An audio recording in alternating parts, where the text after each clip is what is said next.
Hello, నేను miss రావు. కథ కంచికి మనం ఇంటికి అనేది ఒక సామెత పెద్దోళ్ళు చెప్పేది.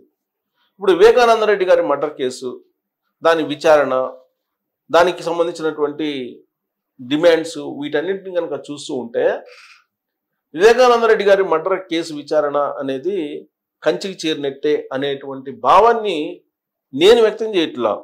ఒక సీనియర్ జర్నలిస్టు, ఒక పత్రికాధిపతి ఆర్కే గారు తన కొత్త పలుకు అనే వీకెండ్లో పొందుపరిచినటువంటి అంశం.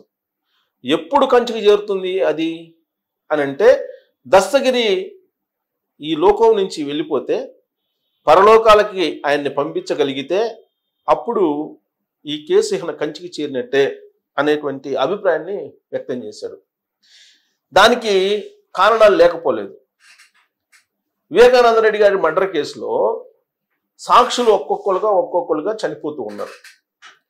తాజాగా రంగయ్య వాచ్మెన్ అనుమానాస్పద స్థితిలో మరణించారు. ఆయన అంతకు ముందే జగన్మోహన్ రెడ్డి అలాగే భారతిరెడ్డి గారిని తాడేపల్లి నుంచి పులివెందులకు తీసుకెళ్లినటువంటి కారు డ్రైవర్ శ్రీనివాసరెడ్డి ఏదో ఉంది అతని పేరు, అతను, ఆ తర్వాత అనేక మంది, దాదాపు 4-5 అనుమానాస్పద స్థితిలో మరణించారు. అభిషేక్ రెడ్డి జగన్మోహన్ రెడ్డి గారి బ్రదర్, కజిన్ అనమాట. ఆయన యంగ్, ఈ మధ్యనే డాక్టర్ కూడా ఆయన చనిపోయారు.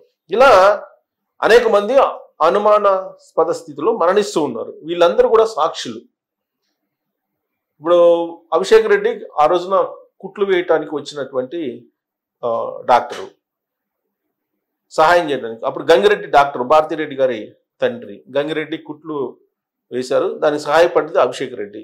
గంగిరెడ్డి గారు చనిపోయారు, అభిషేక్ రెడ్డి చనిపోయారు, ఆ తర్వాత కారు డ్రైవర్ చనిపోయారు. ఇలా ఒక్కోళ్ళుగా దాదాపు 4-5 చనిపోయారు. వీళ్ళు ఎందుకు చనిపోతున్నారు వరుసగా? లాస్ట్కి ఇప్పుడు దస్తగిరి దగ్గర ఆగింది. ఈ దస్తగిరి ప్రత్యక్ష సాక్షి. ఈ దస్తగిరి కూడా చనిపోతే పొరపాటున ఈ కేసు క్లోజ్ అయిపోతుంది అనేది ఆర్కే గారు తన వీకెండ్లో రాయడం జరిగింది. సేమ్ పరిటాల రవి కేసులో ఏ విధంగా జరిగిందో అదే తరహాలో ఇప్పుడు వివేకానంద రెడ్డి గారి మర్డర్ కేసులో కూడా జరుగుతుంది అనేటువంటి కంపారిజన్ ఆయన చేశారు. ఏంటి, పరిటాల రవి మర్డర్ కేసులో ఏం జరిగింది? ఆ రోజున పరిటాల రవి మర్డర్ కేసులో ఎవరైతే దోషులు ఉన్నారో వాళ్ళు వరుసగా చనిపోయారు, హంతకులు ఉన్నారో వాళ్ళు వరుసగా చనిపోయారు. కానీ ఇక్కడ సాక్షులు చనిపోతున్నారు. ఇదే తేడా, ఇంతకు మించిన తేడా లేదు అని చెప్పి ఆయన తన వీకెండ్లో పొందుపరిచారు. అప్పుడేమో హంతకులు చనిపోయారు ఒక్కొక్కరుగా. ఆ కేసు దాంతో క్లోజ్ అయిపోయింది. ఎవరైతే ఎండ్ ఉంటారో దాని వెనక ఎవరైతే సూత్రధారి ఉంటారో ఆ సూత్రధారి వరకు వెళ్లకుండా అది క్లోజ్ అయిపోయింది. కారణం ఏంటంటే హంతకులు అందరూ చనిపోయారు.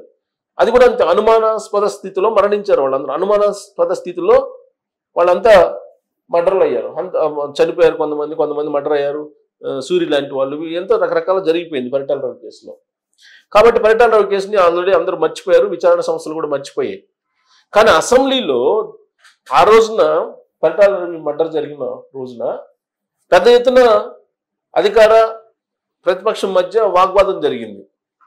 అటువైపు సభానాయకుడిగా రాజశేఖర రెడ్డి గారు ఉన్నారు, ఇటువైపు ప్రతిపక్ష నాయకుడిగా చంద్రబాబు నాయుడు గారు ఉన్నారు. దీని వెనక జగన్మోహన్ రెడ్డి గారు ఉన్నారు అని చెప్పి ఆరోపణలు చేసింది ఆ రోజున తెలుగుదేశం పార్టీ.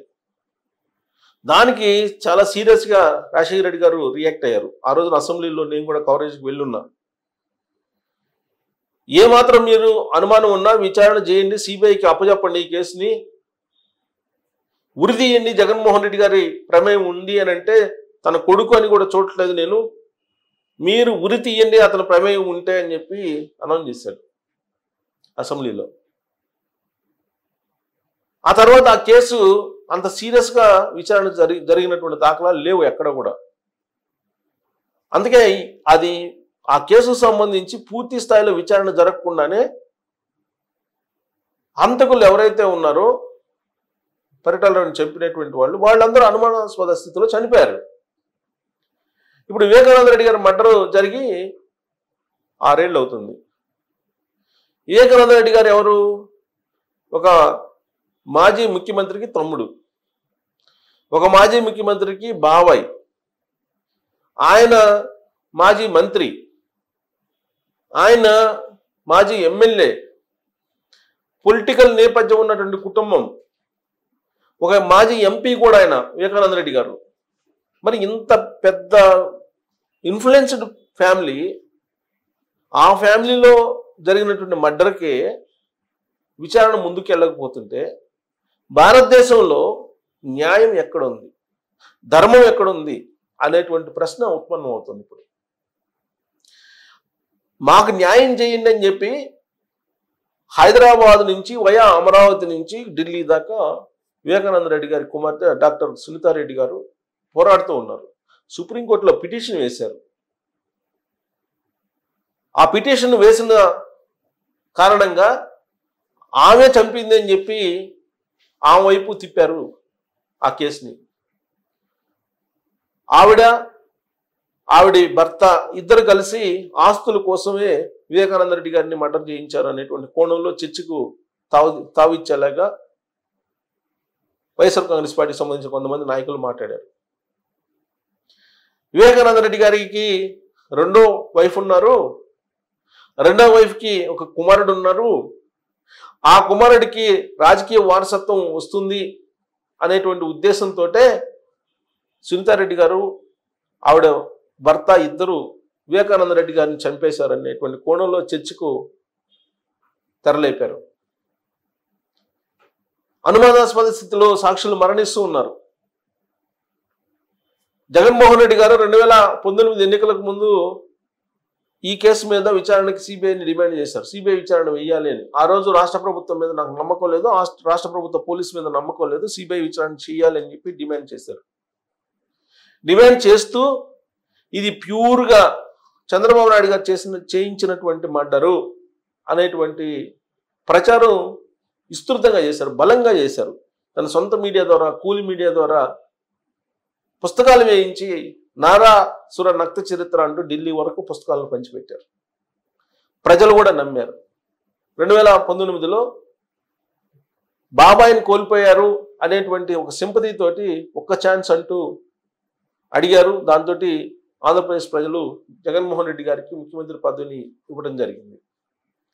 సీన్ కట్ చేస్తే వివేకానంద రెడ్డి గారి మర్డర్ కేసులో సిబిఐ విచారణ అవసరం లేదని చెప్పారు. మరి ఆంధ్రప్రదేశ్ పోలీసులు విచారించారా అని అంటే సిబిఐ ఎస్పీ విచారణకు అధికారిగా ఉంటే రామ్ సింగ్ ఆయన మీదనే ఉల్టా కేసు పెట్టి పులివెందుల పోలీస్ స్టేషన్లో కేసు నమోదు చేశారు. ఇలాంటివన్నీ కూడా రకరకాల మలుపులు ఈ విచారణలో జరిగాయి. అప్రూవ్గా మారాడు అసలు దస్తగిరి. అప్రూవ్గా మారి ఆ రోజున మర్డర్ ఎలా జరిగింది అనేది క్లియర్గా కళ్ళకు కట్టినట్టు చెప్పాడు దస్తగిరి. ఆ దస్తగిరి ఇప్పుడు తనకి భయం ఉంది, ప్రాణాపాయం ఉంది అని చెప్పి అతను ఆందోళన చెందుతున్నాడు. అందుకే ఇప్పుడు 2+2 సెక్యూరిటీని కూడా ఈ ప్రభుత్వం ఇవ్వడం జరిగింది. అంతేకాదు ఎవరైతే ఇప్పుడు సాక్ష్యం చెప్పడానికి రెడీగా ఉన్నారో సాక్ష్యాలు కొంతమంది ఇంకా కొందరు ఉన్నారు, వాళ్ళని కూడా రక్షించాలి ఈ ప్రభుత్వం అనే డిమాండ్ కూడా ఇప్పుడు దస్తగిరి చేస్తున్నాడు. మరి దస్తగిరి కనుక ఒకవేళ పొరపాటున చనిపోతే ఈ కేసు క్లోజ్ అయిపోతుందని చెప్పి రాధాకృష్ణ గారు తన వీకెండ్లో రాశారు అని అంటే మరి దస్తగిరికి ప్రాణాపాయం ఉన్నట్టా, లేదంటే అసలు బతకనిస్తారా దస్తగిరిని? అప్రూవ్డ్గా మారడమే నేరం చేసినట్టుగా ఇప్పుడు కొంతమంది ప్రచారం చేస్తున్నారు వైఎస్ఆర్ కాంగ్రెస్ పార్టీలో ఉండేటువంటి వాళ్ళు దస్తగిరి మీద. ఇలాంటి సమయంలో వివేకానంద రెడ్డి గారి మర్డర్ కేసు కంచికి చేరడానికి సిద్ధంగా ఉందా ఆర్కే గారు తన వీకెండ్లో పొందుపరిచిన విధంగా అనే దాని మీద మీరు కామెంట్ చేయొచ్చు. Thank you.